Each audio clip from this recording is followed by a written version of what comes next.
kita bukan mencari penghargaan, tapi kita bagaimana caranya kita itu bisa memberikan sesuatu yang terbaik untuk bangsa ini, untuk masyarakat kita. Itu penting juga.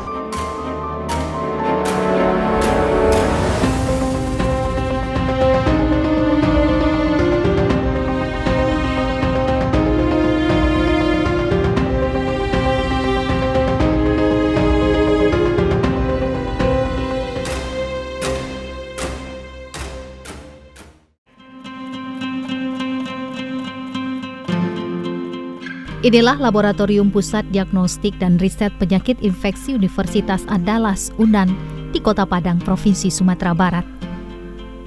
3.628 sampel spesimen COVID-19 dari 19 kabupaten kota masuk hari itu, akhir Agustus 2020 lalu.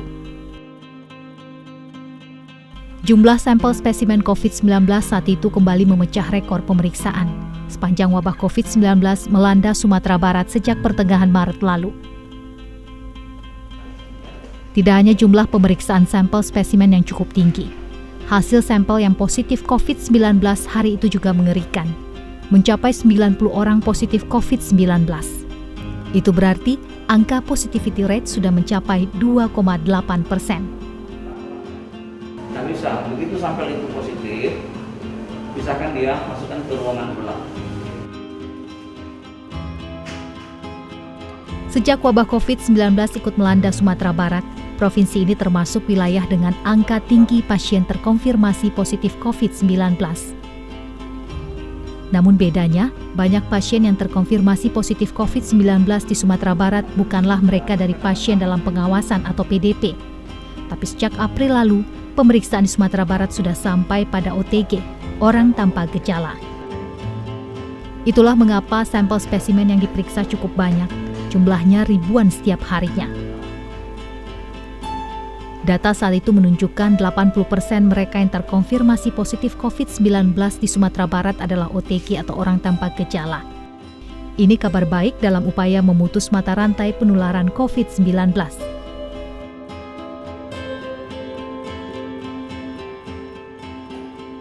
Diakui, penyebaran pandemi COVID-19 yang sudah merenggut banyak nyawa di berbagai daerah di Indonesia sulit dikendalikan. Namun, di Provinsi Sumatera Barat, penyebaran kasusnya relatif bisa ditangani lebih cepat karena OTG lebih cepat diketahui. Penanganan rantai penyebaran COVID-19 di Sumatera Barat ini tak lepas dari peran Dr. Andani Eka Putra MSc, Kepala Laboratorium Pusat Diagnostik dan Riset Penyakit Infeksi Fakultas Kedokteran Universitas Andalas. Dr. Andani memberikan kontribusi yang cukup besar dalam penanganan coronavirus di Sumatera Barat menggunakan metode pool test. Ya, modifikasi saya itu modifikasi. Itu bagaimana ceritanya sampai? Nah, itu kita diskusi dengan teman-teman di grup WA di nasional ya. Jadi ada orang yang mengatakan putus itu satu RT itu digabung semuanya gitu-gitu ya. Saya bilang itu udah masuk akal, saya bantah tuh. Mana mungkin saya bilang, kalau virus yang kecil hilang virusnya itu sebenarnya. Ya kan, tidak terdeteksi lagi dia tuh. Nah, ya kan. Nah, kemudian jadi perdebatan, akhirnya saya katakan, saya akan coba uji di laboratorium. Kita optimasi di laboratorium, nah hasil optimasi itu yang keluar proses. 1:5. 1:5 dan akhirnya dapat konsep. Iya, yang kita kerjakan, dan itu menghemat biaya sampai 70-80%.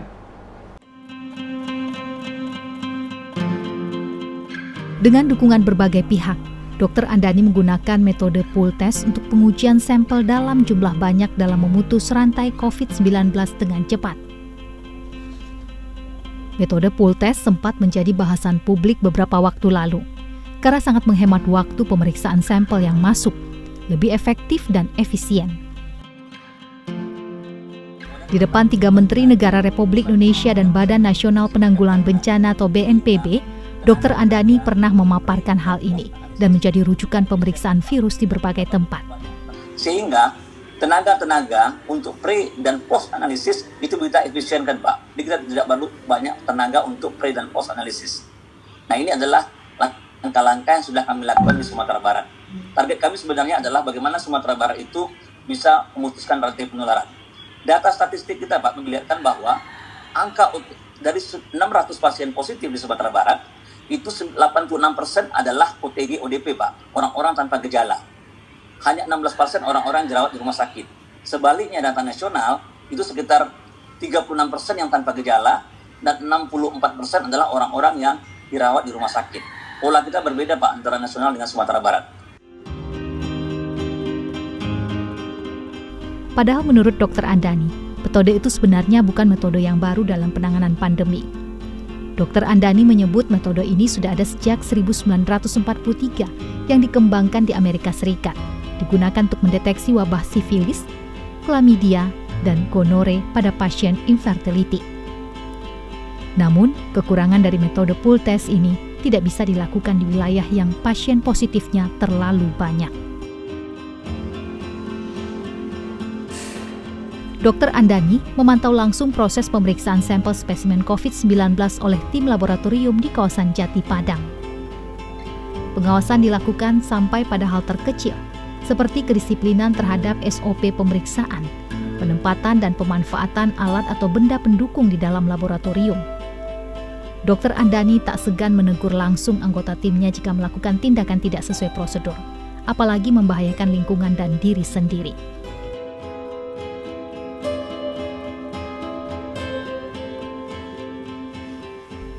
Sebelum merebaknya pandemi COVID-19, Dr. Andani Eka Putra sehari-hari bertugas sebagai dosen mikrobiologi Fakultas Kedokteran UNAN. Ia banyak bergerak di bidang bioteknologi medis. Sewaktu bertugas di sana, Andani memiliki obsesi bagaimana suatu saat laboratorium tersebut bisa memberikan pelayanan terhadap diagnostik penyakit infeksi yang dirasakan manfaatnya oleh masyarakat. Harapannya mulai terwujud. Sejak 2016, Andani melengkapi fasilitas laboratorium tersebut dengan dana sisa riset pribadi. Jika dinilai dalam rupiah, jumlahnya hampir 1 miliar rupiah. Jadi tiap hari buang sampel. Ya kan, katakannya sampel di sini. Itu sampel mau dibuang itu, nanti tidak usah di video coba mau sampel, katakan di sini langsung. Itu tanggal kemarin? Iya. Nah ini yang mau diisolasi? Yang mau, ini hasil kulit, si sampel yang sudah dikulit Pak, sampelnya, kulitnya ini, jadi mau diinput dulu untuk di-print nanti. Ini udah dikulit? Udah ya? Udah. Tapi belum diisolasi? Belum diisolasi. Oke, maksud saya, ntar cepat nih gerakannya. Iya. Jadi jangan tunggu sampelnya. Ya. Ini sampel apa? Seiring waktu, bantuan sejumlah pihak pun berdatangan, ikut mengembangkan labor untuk diagnostik rotavirus dan virus papiloma manusia. Pada akhir tahun 2019, laboratorium juga mendapatkan bantuan dana dari universitas untuk membangun fasilitas laboratorium di tempat saat ini.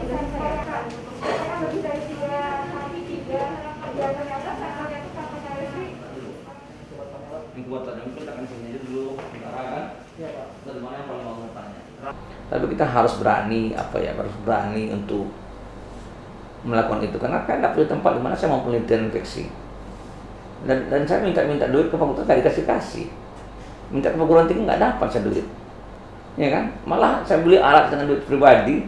Apa dia bilang? Apa kita bodoh jadi beli alat sendiri? Kan negara bisa belikan. Bayangkan itu diomongkan orang.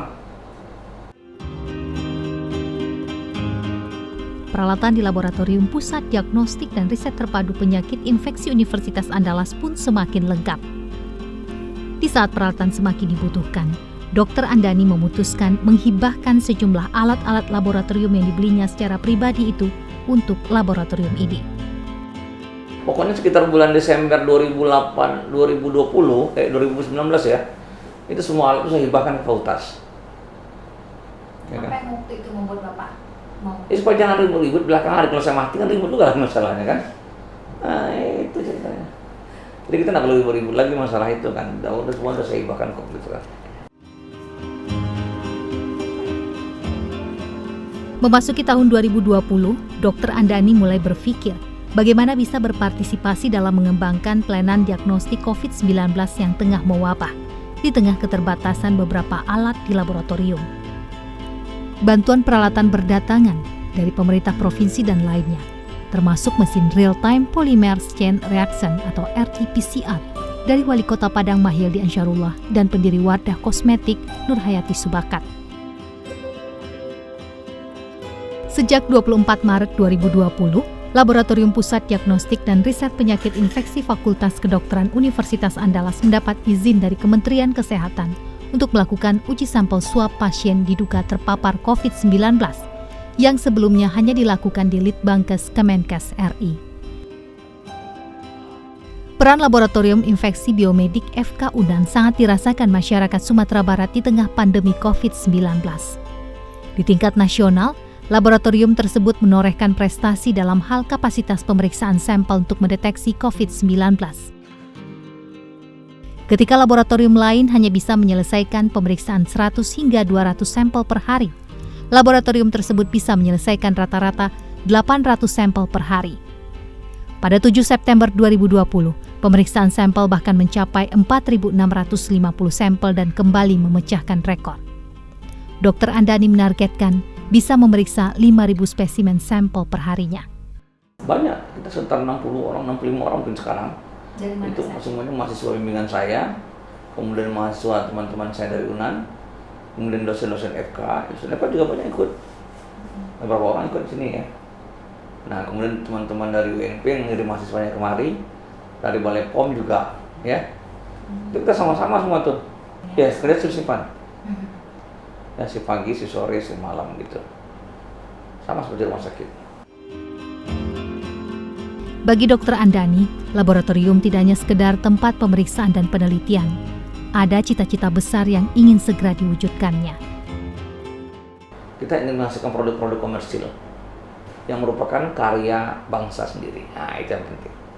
Saya sebagai peneliti, katakanlah sebagai dosen punya laboratorium, kebanggaan tertinggi saya itu bukan berapa banyak skopus saya, tapi adalah seberapa besar penelitian yang saya lakukan, yang bisa menghasilkan produk yang dipakai oleh masyarakat.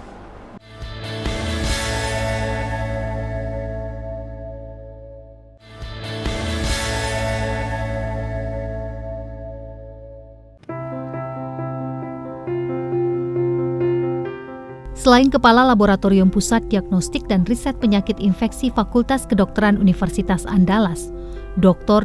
Andani Eka Putra MSc juga menjabat Direktur Umum dan Sumber Daya Rumah Sakit UNAN.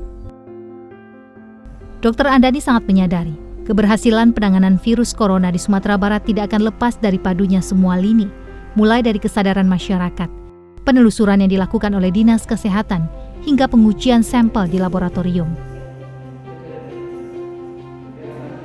Selain tracking dan tracing, penanganan COVID-19 di Sumatera Barat juga fokus pada penyembuhan pasien di pusat-pusat karantina. Sejak virus ini mewabah di Sumatera Barat, sejumlah rumah sakit menjadi rujukan penanganan pasien positif COVID-19, seperti RSUPM Jamil Padang, RSUD Rashidin, Semen Padang Hospital, dan Rumah Sakit Ahmad Mukhtar Bukit Tinggi. Menyadari kondisi pandemi belum juga reda, fasilitas dan tenaga medis pun makin dibutuhkan. Rumah Sakit Universitas Andalas bersiap sebagai tempat penyembuhan pasien positif COVID-19 yang memadai. Akhir Agustus lalu, seluruh persiapan semakin dimatangkan. Kita coba menghitung kemungkinan ruangan mana yang mau kita pergunakan, ya tergantung kesepakatan di manajemen nanti ruangan mana yang kita gunakan sebagai ruangan perawatan pasien COVID. Ya semuanya kita perhatikan, baik mulai dari kenyamanan, kemudian keluasan petugas kita, kamar mandinya, AC-nya, aksesnya juga, semuanya juga. Dan kemungkinan pasien itu juga ikut olahraga di sana gitu kan. Bayangkan kalau pasien dirawat di sini olahraganya di atas itu.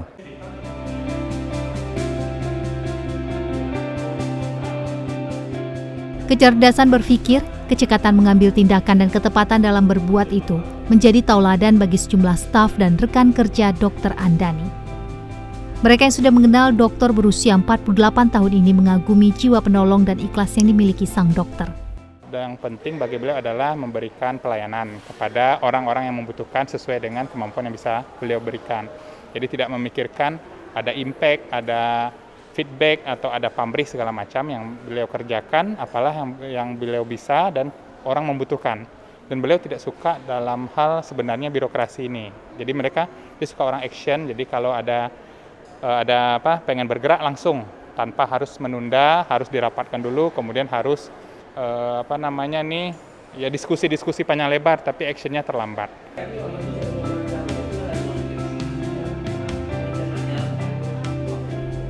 Sikap ramah dan dekat tidak hanya ditunjukkan Dr. Andani terhadap rekan seprofesi, tapi juga bawahannya. Setiap persoalan pekerjaan harus disampaikan secara terbuka, hingga diperoleh solusi cepat dan tepat. Kalau Pak Andani itu orangnya sigap, cekatan, detail, dan disiplin. Sudah berapa lama sama Sudah 2 tahun, Kak. Udah 2 tahun. Marah nggak orangnya? Agak sedikit tegas tapi nggak pemarah. Bisa ngikuti ritmenya? Bisa. Awal-awalnya agak sulit sih, Kak. Sumatera Barat belum aman dari COVID-19. Namun jika dibandingkan dengan provinsi lainnya di Indonesia, menurut Presiden Jokowi, Sumatera Barat masuk 5 terbaik dalam penanganan COVID-19. Pandemi ini saat ini sudah dikendalikan atau dikontrol. Karena berdasarkan standar WHO, suatu daerah bisa dikatakan aman jika mempertahankan positivity rate di bawah 5%.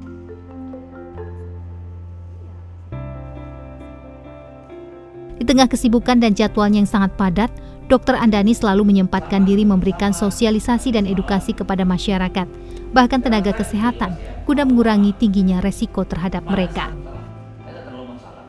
Saya terus terang saya katakan, saya lebih menganjurkan Bapak Ibu cuci tangan dibanding pakai hand sanitizer. Karena saya lebih suka begitu. Nah, kenapa saya katakan demikian? Karena hand sanitizer itu kan umumnya antiseptik. Alkoholnya rendah, dan itu umumnya tidak merusak sel epitel kita, tidak merusak sel host. Nah, kalau sel hostnya tidak rusak, itu virus yang menempel dalam sel host tadi, yang ada dalam sel host tadi, juga tidak mati.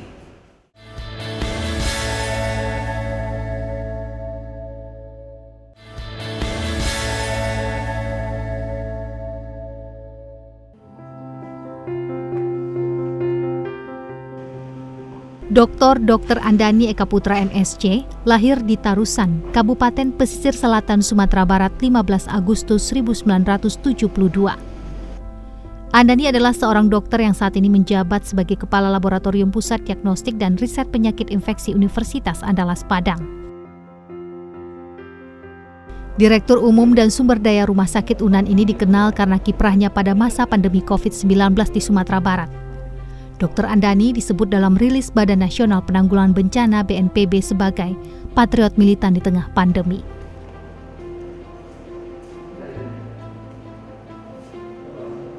Dr. Andani dipercaya Presiden melalui Kepala Gugus Tugas Penanganan COVID-19 Nasional, Letjen TNI Doni Monardo, dalam membantu penanganan COVID-19 di Jawa Timur dan Sulawesi Selatan.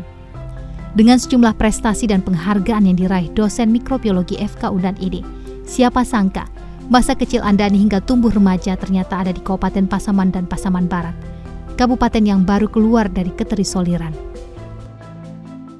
Saya TK-nya di Ujung Gading, ya, Lebah Melintang sekarang, Pasaman Barat. Kemudian SMP-nya di SMP 1 Pasaman Barat. Ya, saya rasa tidak ada yang aneh, sama seperti anak-anak yang lain waktu di SD, SMP, ya. Semuanya sama aja, nggak ada yang aneh. Tapi yang satu hal yang pasti adalah saya selalu berpikir kita mau jadi apa. Saya 5 orang bersaudara, saya pertama. Andani lahir dari seorang ayah polisi dan ibu seorang guru. Anak kolong ini sejak kecilnya dididik dan diberi contoh oleh kedua orang tuanya bersikap terbuka, bekerja keras dan suka membantu. Tapi satu hal yang dibangun oleh orang tua saya adalah karakter bagaimana kita membantu orang. Nah, itu yang selalu saya ingat, bahwa orang tua saya itu selalu, pokoknya semua orang yang berasal dari pesisir selatan itu adalah keluarga, siapapun orangnya. Kemudian kami diajari bekerja keras, semuanya bekerja keras, semua adik-adik saya bekerja keras. Lepas dari sekolah menengah atas tahun 1991, Andani lulus beasiswa program Habibie, STT Telkom, dan SMPTN. Namun kemudian ia memilih masuk kedokteran sesuai saran ayahnya, meski awalnya ia bermimpi bisa kuliah di ITB. Semasa mahasiswa, Andani aktif dalam pers kampus dan terlibat dalam dunia pergerakan kampus lewat organisasi Himpunan Mahasiswa Islam atau HMI. Tahun pertama saya masih malas-malasan gitu kan, masih tidak serius kuliah. Tapi mulai tahun berikutnya saya mulai serius kuliah, walaupun tetap kalau menurut saya sih tetap tidak serius. Tapi pada kasus-kasus tertentu saya serius. Saya betah lama-lama misalnya di rumah sakit, betah lama-lama di laboratorium, betah lama di perpustakaan dan sebagainya. Kemudian sekitar tahun-tahun 2 saya banyak mulai menulis, ya LKTI dan sebagainya. Kemudian saya banyak di organisasi ekstra kampus, saya lama di HMI. Saya juga di majalah kampus sejak tahun 91. Dari mulai pertama kali saya sebagai staf redaksi biasa, kemudian saya jadi pimpinan redaksi sampai pimpinan umum oleh kampus. Jadi pengalaman saya di pers cukup mending lah. Selain riset, Andani punya ketertarikan yang tinggi terhadap jurnalistik. Kecintaannya dibuktikan dengan pengajuan dirinya sebagai wartawan pada salah satu koran lokal saat itu. Ijazah saya itu hanya 2 pernah saya gunakan. Saya gunakan untuk melamar. Yang pertama untuk jadi wartawan, yang kedua di Singgalang, yang kedua untuk menjadi untuk menjadi dosen. Hanya itu saya gunakan lamarannya. Tapi nggak pernah saya lamar-lamar. Ketertarikan Andani terhadap dunia jurnalistik meninggalkan kesan tersendiri bagi wartawan harian Singgalang di Padang saat itu, Eko Yance Edri. Tiba-tiba dia nelpon, saya Andani dari Fakultas Kedokteran, Pak. Saya lupa udah katanya, udah. Sepertinya kita sama-sama akan diundang ke Medan. Hadiahnya di Medan. Terus gimana? Saya mau sama-sama udah aja lah, karena saya belum pernah naik pesawat. Lucu. Oke, kita berangkat sama-sama. Akhirnya pesan tiketnya juga sama-sama. Kami berangkat. Nah, lalu saya mengenal lah dari perjalanan ngobrol. Dia anak yang kreatif. 3 tahun setelah lulus dari Fakultas Kedokteran UNAN, tepatnya pada 23 Oktober 1999, Dr. Andani menikah dengan Lina Zailina. Selepas menikahi gadis asal Pekanbaru itu, dokter yang pernah bercita-cita mengabdi di pedalaman Kalimantan ini, kemudian mengambil pendidikan magister jurusan kedokteran tropis di Fakultas Kedokteran Universitas Gadjah Mada yang selesai pada tahun 2009. Setelah itu ia melanjutkan pendidikannya dan meraih gelar doktor di fakultas dan kampus yang sama dan selesai pada 2016. Namun sejak beberapa tahun terakhir, Dr. Andani dan keluarga menetap di Kota Padang, Sumatera Barat. Dan dia selalu menerapkan prinsip pada kita di rumah, pada saya dan anak-anak, berusahalah untuk selalu meringankan beban orang dengan apapun caranya, dan insya Allah apa yang kita kerjakan itu pasti ada balasannya dari Tuhan. Sifat Bapak yang selalu tidak berubah dari saya mulai mengenal Bapak sampai saat ini saya sudah memiliki 3 anak.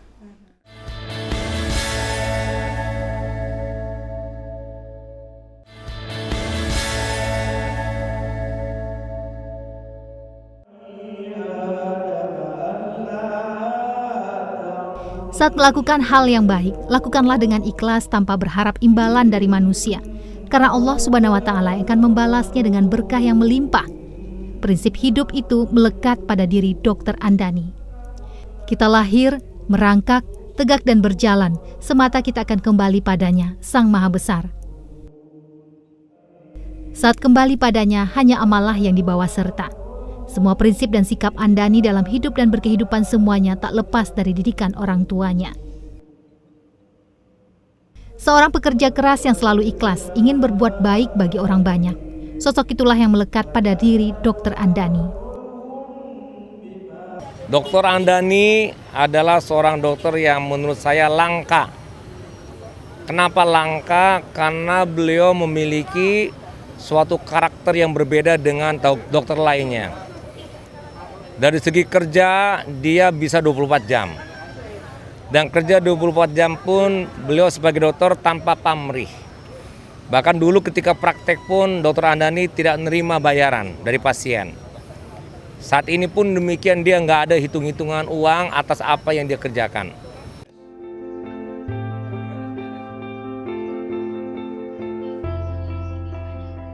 Dr. Andani Eka Putra MSc, patriot militan di tengah pandemi dari Sumatera Barat. Sumbangsinya bersama tim menjadi keberhasilan Sumatera Barat dalam mengatasi pandemi COVID-19. Semoga apa yang dilakukannya akan terus diiringi dukungan masyarakat untuk terus mengikuti protokol kesehatan mencegah COVID-19. Sama-sama berperang melawan pandemi COVID-19.